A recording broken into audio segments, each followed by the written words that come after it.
top speed on the bike is 46 miles per hour. With the range going 46 miles per hour, you get 22 miles, and we did that on dirt roads.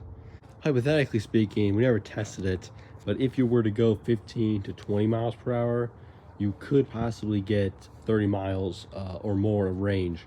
Just at, going 46, you're gonna get 22.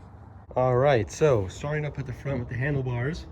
This is the original QA50, the taller handlebars. They do make the shorter ones with the later date.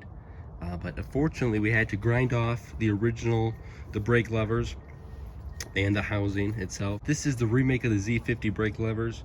Everything that we did to it and bought was going to be in the description box linked. Most of it's from Amazon and CHP.com. They sell a whole bunch of remakes and some original parts of all the Honda mini bikes. Original fork. Had to paint the stanchions. We just could not get them clean. It was probably about 5 layers of different paint, and we just couldn't get it good, so we just went ahead and painted it. But I don't mind how it turned out. This is a Z50 front fender, I believe, maybe from 1980. I don't know the exact date. This is the Z50 wheels. If you guys know the QA50, you know the wheels are way tinier. I believe 8 inches. But these, I believe, are 12. So imagine, that's why I think it looks so much better than the original, just because we have the Z50 wheels on there. These are the drum brakes for the Z50 wheels. The original QA50 wheels also had drum brakes. We just got the Z50 ones, and they work perfectly fine. Starting out with the light, again, this is just a simple L bracket we bolted. These 2 holes, we had to drill out these 2 holes, but on later dated QA forks, there are 2 holes there already. So I don't know what Honda was doing, but these 4 holes are the original fender, but since the wheel sits so much higher, we couldn't use the original fender. So that's why we use the Z50. And then this is a cheap light from Amazon. Comes in a 2-pack, again, link in the description. The frame is the frame itself. But starting out with the motor plate, we had to weld on the motor plate. Had to slot out holes for the motor. The holes are bad because I did it, and I just couldn't trust myself drilling out 4 holes, so the slot was the way to go. If we look underneath, the peg bar, custom.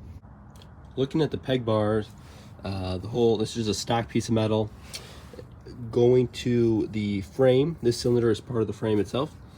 This had the motor mount, and then I believe the peg bar bolted onto this hole right here.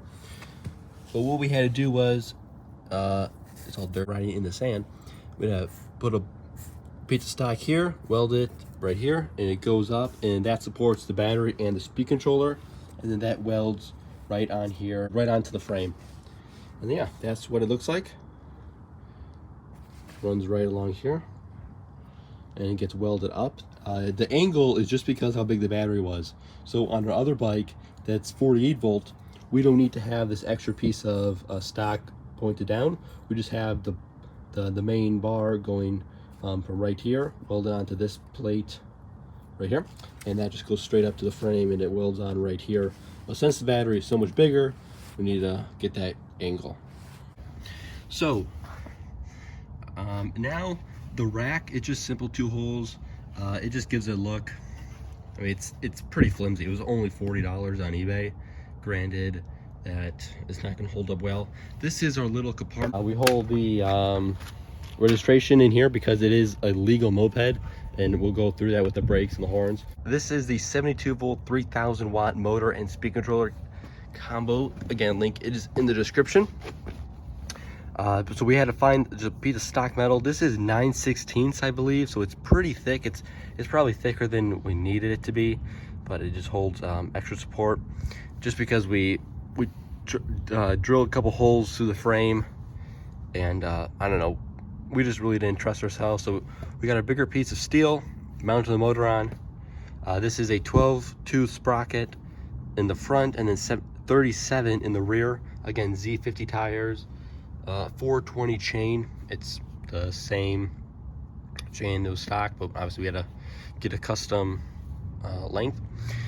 This is the horn. So going into the legality of it, we had to make it a full-on moped. So it's legally registered as a moped.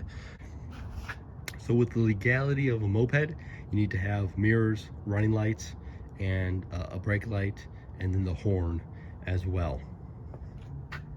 So moving on to the lights, the front and the rear, the running lights are turned on by this key that we put on the gas tank. Front light, rear light, and then the brake lights. It was a bit tricky, but at the end of the day, it was just easier to make. If you're going to brake, just click this light, and then the brake light turns on. This is the 3 speeds function of the bike, but obviously we can always keep it on a 3-speed. We always want to go fast. And then this is simply on and off. I know it's in Chinese, it's quite embarrassing to see that. Simple throttle on Amazon, real cheap, run through them like left and right because they're so cheap. And then you got the mirrors for legality reasons, to make it a full moped, registered on the streets. And then the horn, this is a press release button, so you just press it in and it automatically releases up, and the horn is down there and it is quite loud. But this key switch here, this was, we routed the wire where the valve shut-off switch would be for the gas and where the gas flows out, and we just unscrewed that because since it's screwed up in there, we put the wires through and then wired it through the speed controller. All right, so this is the seat. So what we did was, it's the original seat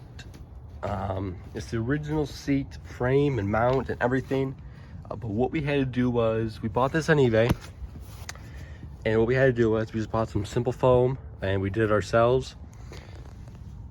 I don't know if that can tell, but I'm not the best at it. Unfortunately, we couldn't get the Honda logo up in there, but it doesn't look too bad. But this is a 12-volt battery.